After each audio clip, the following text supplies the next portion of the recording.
नमस्कार। आज हम आज की ब्रीफिंग स्टार्ट करते हैं from the agriculture ministry and then we go to the other ministries. So I will request Alpana please. Good evening. I will give you a brief overview of the positive work done for the welfare of farmers, poor people, and people in rural areas to fight against COVID-19. Ministry of Agriculture, next slide, please. Overcoming the lockdown restrictions, sown area of summer crops has increased significantly, registering 36% increase over the last year, pushed up mainly by rice cultivation. Farming operations in the field, harvesting and sowing, have been exempted from lockdown, but social distancing and social responsibility has to be maintained. Farming machinery, shops, custom hiring centers, services related to fertilizers and seeds, mandi operations for marketing have also been given concessions from lockdown to enable farming to proceed smoothly. At the Kharif conference recently held, 2020, food grain production target has been fixed at an ambitious 298 million tons. 298 million tons. Next slide, please. To help farmers sustain production, money has been disbursed under the PM Kisan Yojana and the PM Fasal Bima Yojana insurance claims have been disbursed. Pulses have been dispatched to states under the PM Garib Kalyan Yojana. Next. An All India Transport Call Center 1800180420 has been recently launched, and the Kisan Rath app has been launched to facilitate transportation of food grains and perishables across the state. Next slide, please.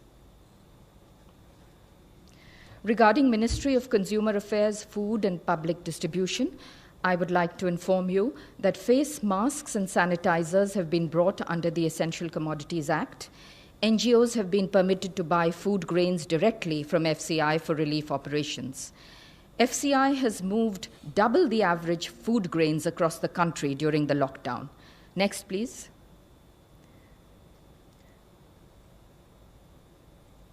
Next.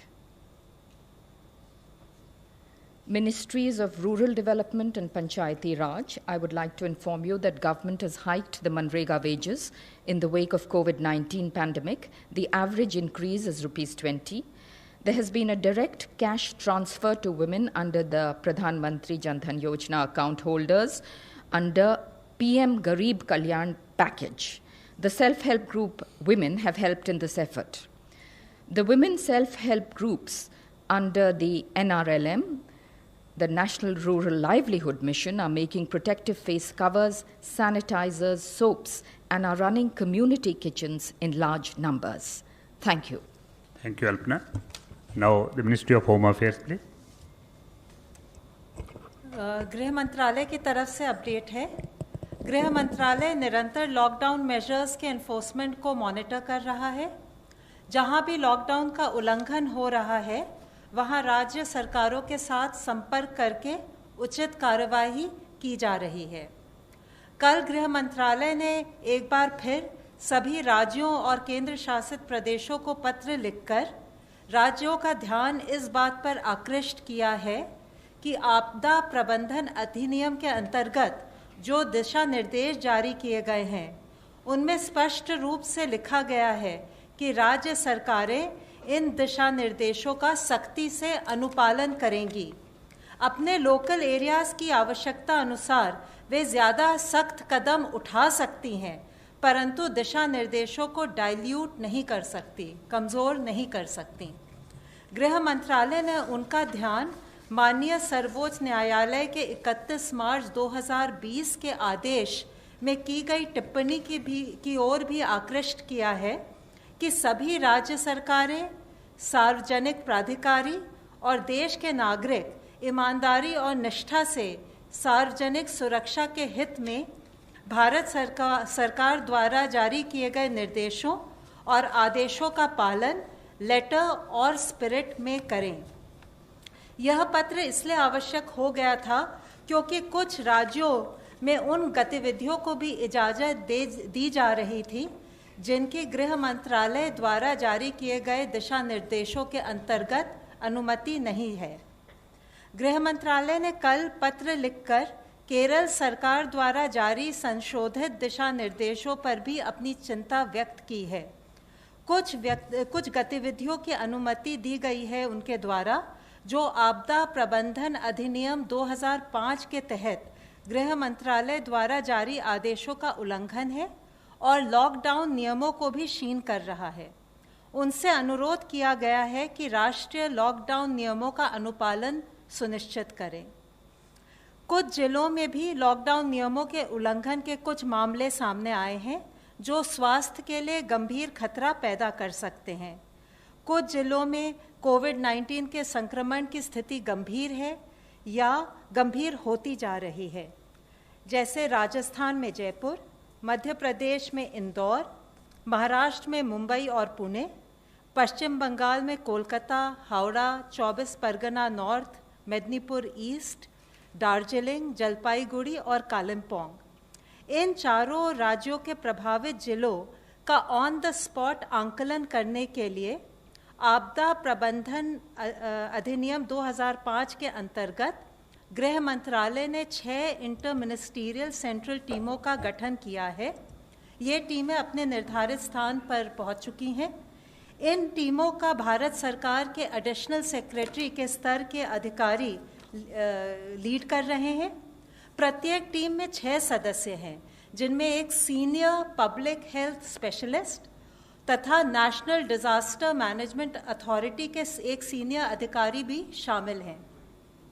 इस प्रकार गृह मंत्रालय का यह प्रयास है कि उपलब्ध एक्सपर्टीज को जितना मुमकिन हो सके उतना राज्यों के साथ साझा करें, जिससे कि लोक हित में सबकी मदद हो सके।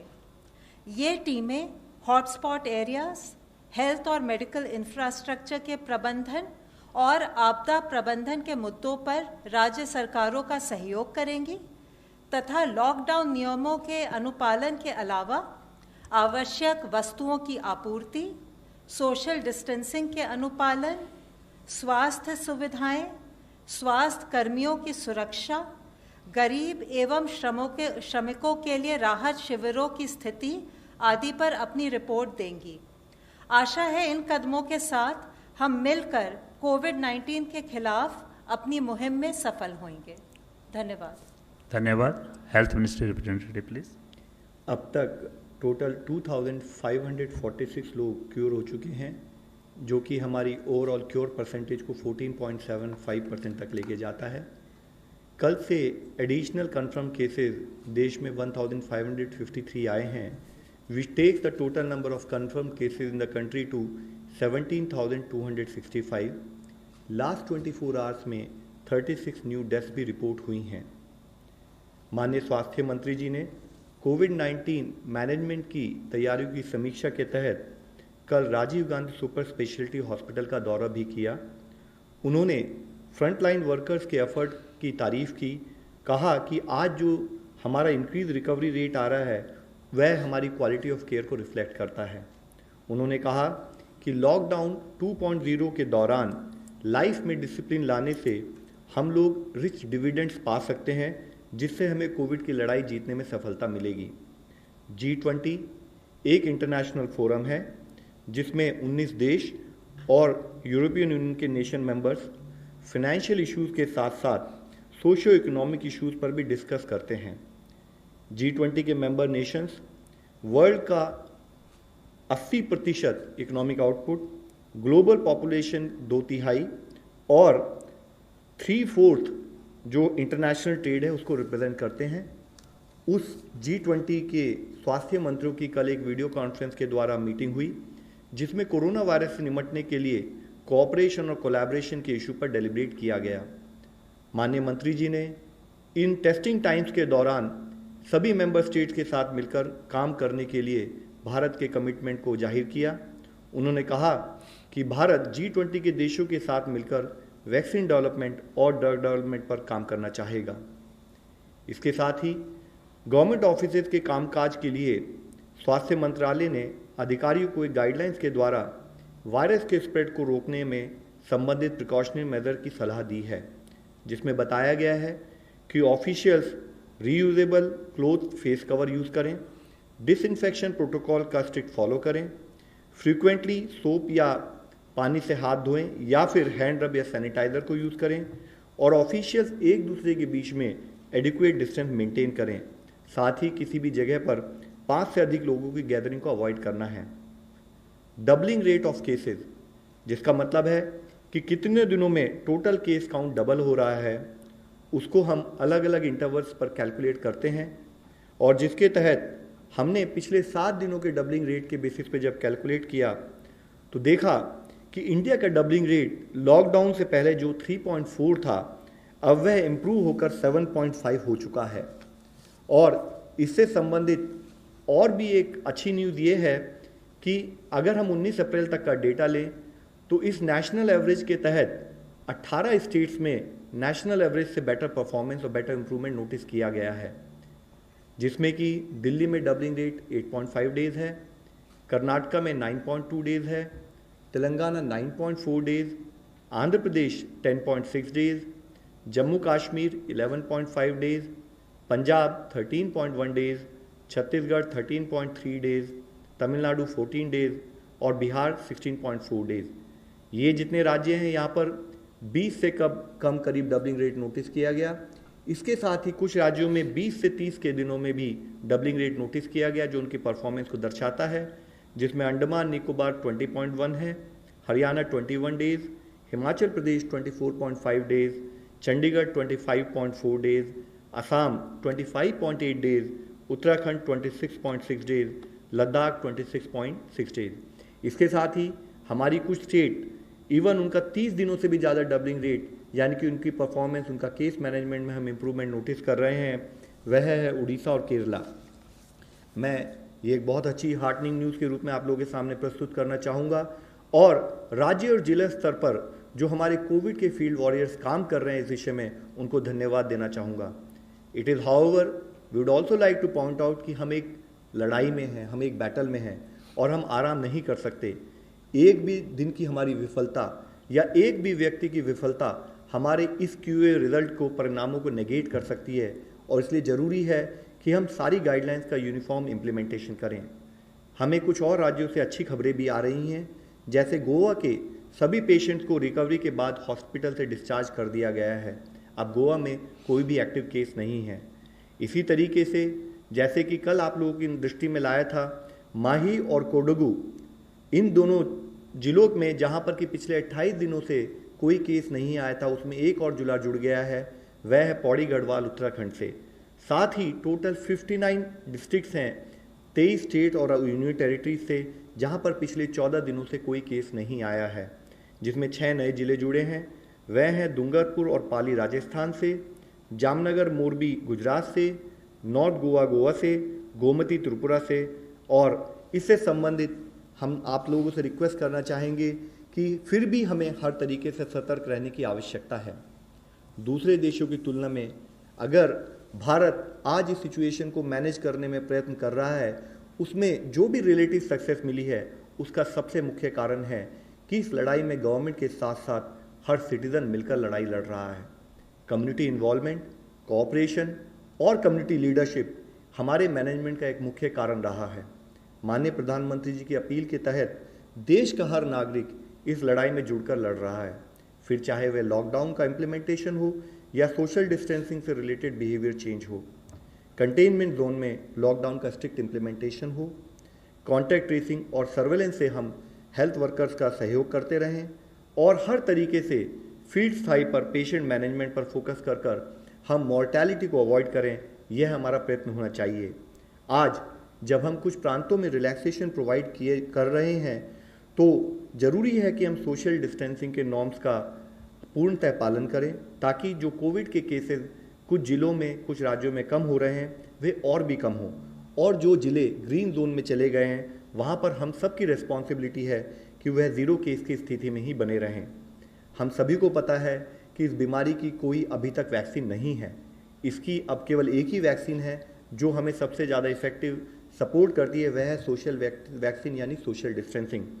इसीलिए फिर आप लोगों से विनती है, आपके द्वारा सबसे विनती है कि काइंडली हमें सपोर्ट करें कि सोशल डिस्टेंसिंग और प्रिवेंटिव गाइडलाइंस का पालन देश का हर व्यक्ति एक जिम्मेदारी के रूप में करता रहे और बिहेवियरल चेंज के रूप में अपनी ज़िंदगी में अपनाएं ताकि हम इस लड़ाई से जीत सकें। धन्यवाद। Now, online question for ICMR.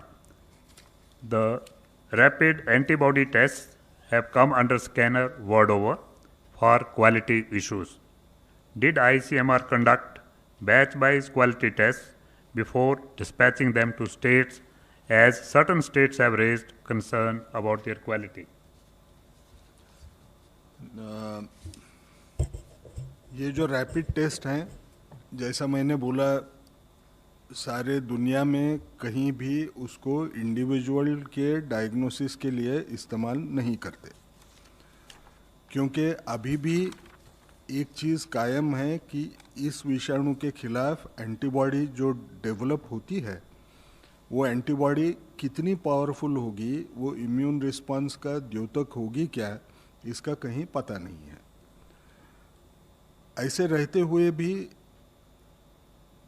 इसका इस्तेमाल सर्वेलेंस पर्पस के लिए हो सकता है, क्योंकि सर्वेलेंस में मैंने जैसे पहले एक बार बताया था, मैं अगर ये बताना चाहता हूँ कि 5%, समझ लीजिए कहीं सर्वे किया, 5% लोगों को बीमारी थी, वो अगर 4.5 भी आई और वो कंसिस्टेंट एरर, उसी ढंग से वही टेस्ट आप इस्तेमाल कर रहे हैं, उसी से भी उतनी 4.5 4.3 भी आई, कंसिस्टेंट रही वो एरर, तो उसमें एपिडेमियोलॉजिक सर्वेज में जहां हम ट्रेंड मॉनिटर कर रहे हैं उसमें ज़्यादा फर्क नहीं पड़ता है, क्योंकि वो गिनती ही कम करता है। आपको अगर उदाहरण देना है तो सादे ढंग से देता हूँ। जैसे अगर वो इलेक्ट्रॉनिक वेइंग मशीन होता है और उसका कंपैरिजन हम जो बाथरूम स्केल इस्तेमाल करते हैं वज़न के लिए, वो दोनों में अगर हमने देखा, इलेक्ट्रॉनिक वेइंग मशीन जो होगा उस पे एक्यूरेट आएगा, लेकिन जो बाथरूम वेइंग मशीन है उसमें एरर रहेगी।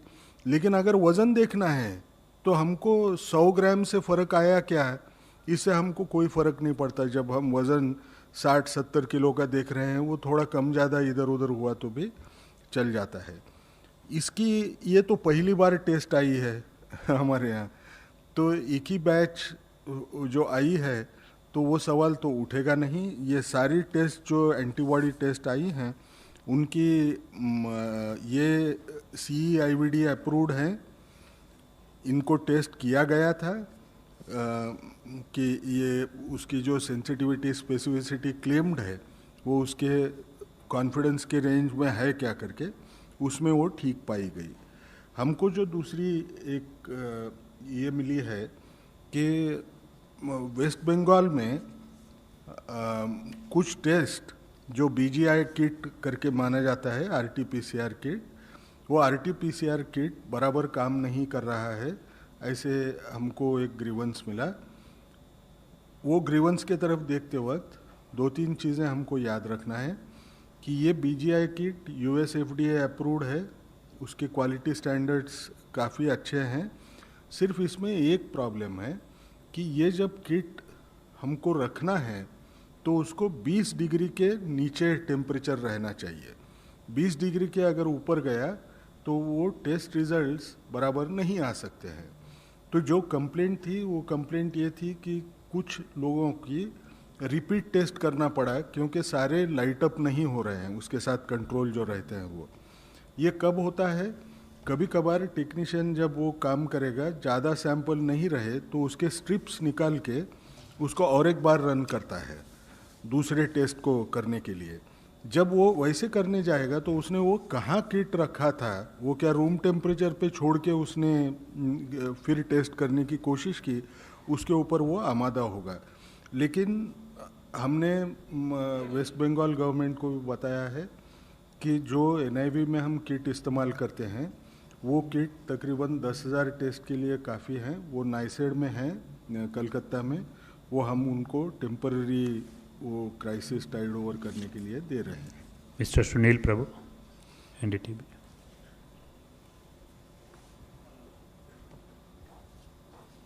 Hello.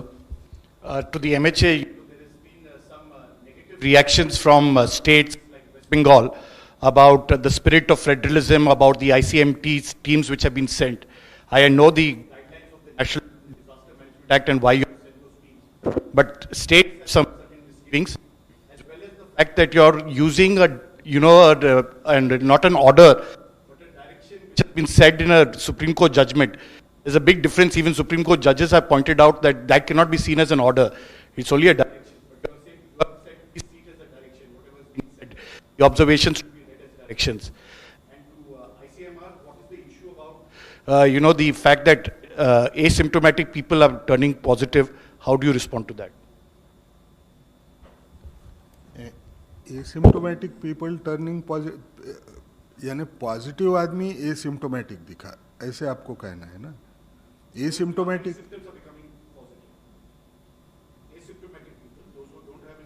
तो वो तो हमने पहले भी बहुत बार बताया है। 100 लोगों को अगर इन्फेक्शन हुआ तो उसमें से 80 लोगों को इन्फेक्शन उसमें कोई लक्षण दिखाई नहीं देता। वो दिखने को भले एसिम्टोमेटिक रहे, उसको अगर हम जांच करें तो उसकी भी टेस्ट पॉजिटिव आने का चांस रहता है। As I mentioned, that the purpose of constituting the interministerial teams is to provide support and assistance to the states in their endeavor to combat COVID-19. The teams have been very carefully constituted so that support can be provided both from health aspects, from administrative aspects, from disaster management aspects, and I'm sure the states will benefit with it. As regards what our orders say, the orders are available on the website. I would request you to read them very carefully. It's very clear what the order says. It mentions the observations of the Honorable Supreme Court, but the orders have been issued under various provisions of Section 35 of the Disaster Management Act. Thank you. Another online question. Okay, it's all right. I think that's 30 journalists in Mumbai tested positive. Will the Ministry of Health and Family Welfare test all the journalists on ground? I think that is of concern to everyone of Sir, it is present. important. We have already been highlighting multiple times. We have talked about it. Infection prevention management is a very important component of disease management. And what we are hearing about our journalists becoming positive is definitely very unfortunate news. We would request that kindly, when you are attending to your call of duty, follow the required precautions, follow the required social distancing norms, and also use face mask or face covers. So, and besides keeping the distance. And as far as the sampling is concerned, sampling criteria is very clear. And as per that sampling criteria, anyone who need to be tested will be sampled. Mr. Ashok Raj, ANI. Hi, sir. My question is, if someone tests positive or confirmatory RT-PCR test done, there were reports that this Chinese antibody test have been faulty in the past. In this a concern because of lot of cases have come positive that have no symptoms, and this Chinese antibody rapid testing kits have a track record of being faulty. ICMR. मैं नहीं बोलूँगा ना कुछ problem नहीं। हमने बार बार एक कहा है, एंटीबॉडी टेस्ट देरी से पॉजिटिव आती है। उसको पॉजिटिव आने को एक अंदाज बताया जाता है। एक ही स्टडी है, एक समझ के चलिए, एक ही स्टडी है जो बोलती है 15 दिन के बाद में वो टेस्ट पॉजिटिव आती है। पीसीआर ये पहली टेस्ट होती है जो सबसे यानी अच्छी टेस्ट करके मानी जाती है, जिसमें इंडिविजुअल को बीमारी है क्या नहीं ये तय किया जा सकता है। वो टेस्ट बहुत पहले पॉजिटिव आ जाती है। जब इंसान सिम्टोमेटिक रहे तो वो तो पक्का पॉजिटिव रहती है। अब ये जो डिस्कॉर्डेंस है, यानी पीसीआर पॉजिटिव आएगा लेकिन एंटीबॉडी तैयार होने को टाइम लगेगा, ये तो नेचुरल है, यानी ये बीमारी में दिखाई देता है। तो इस किस्म की डिस्कॉर्डेंस हमको दिखेगी। Avantika Ghosh, Indian Express.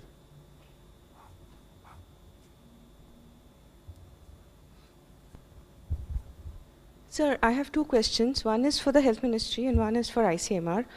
The MHA order, it says it is clear to the central government that the situation is especially serious in Kolkata, Howrah, Mednipur East, 24 Parganas North, Darjeeling, Kalimpong, and Jalpaiguri districts in the state of West Bengal.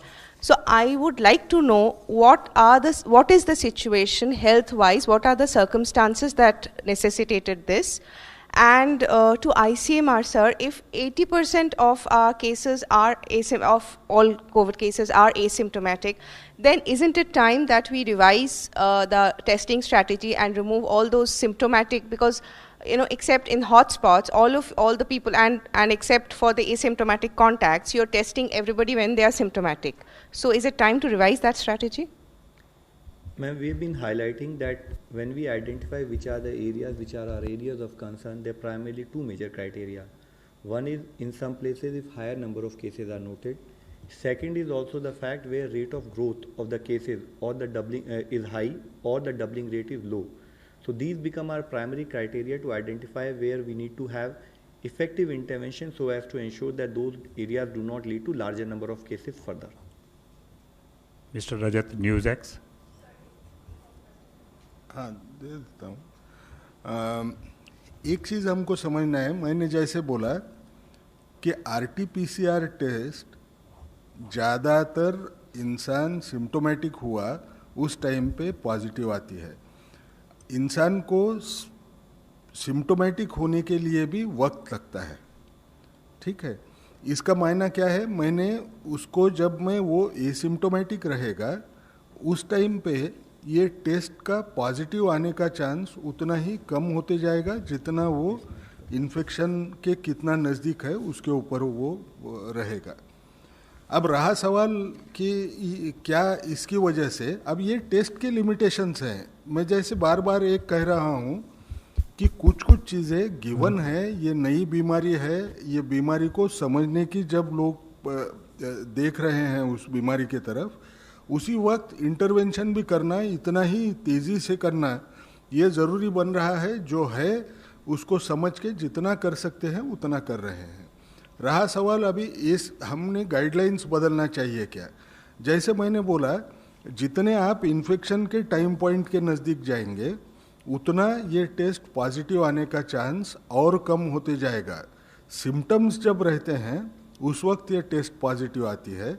इसका मतलब उसकी cost effectiveness या risk based approach, इसमें हमको yield कम होते जाएगी।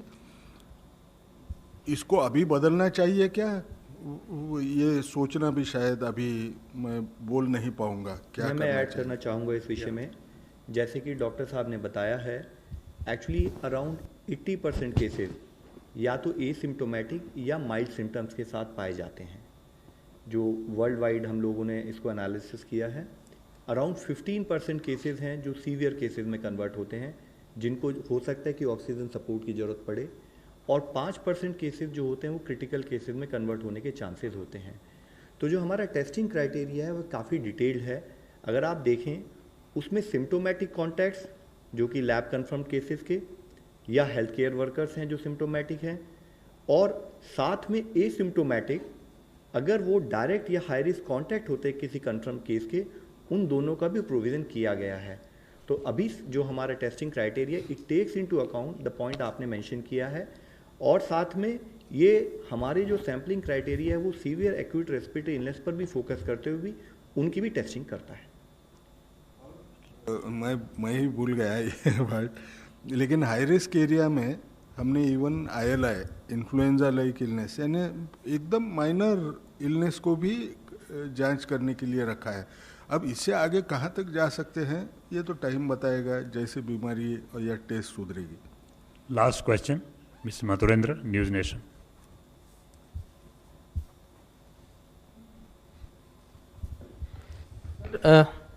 जो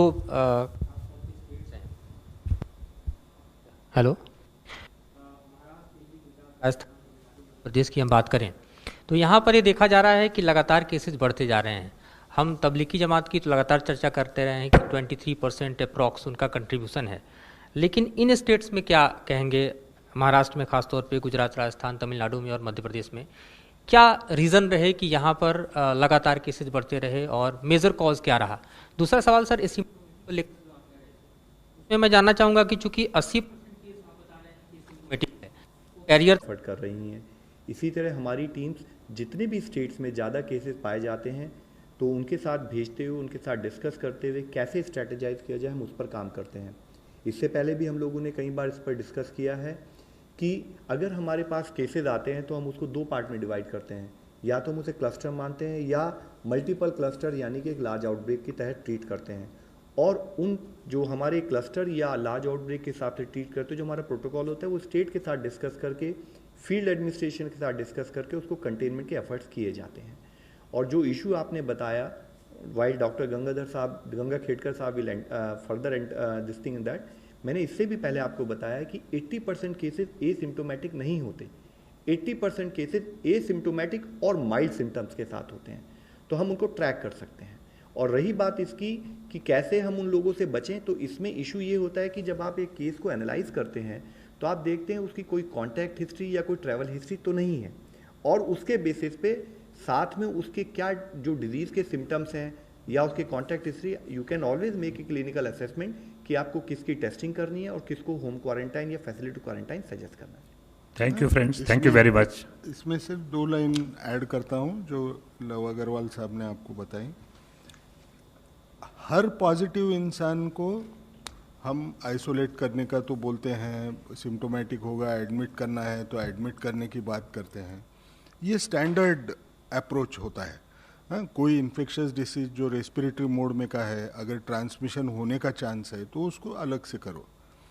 लेकिन जब हमको एसिम्टोमेटिक लोग दिखते हैं तो हमको दूसरा रास्ता क्या होएगा, सब लोगों को जो उसके कांटेक्ट होंगे उनको या तो हम होम बेस्ड आइसोलेशन करें, नहीं हमको अगर पूरे लोग मालूम नहीं हैं तो हम जैसे आज हम बोल रहे हैं हर इंसान को बोलें कि आप फिजिकल डिस्टेंस सेफ रखो, जहाँ तक हो सके लॉकडाउन पालो।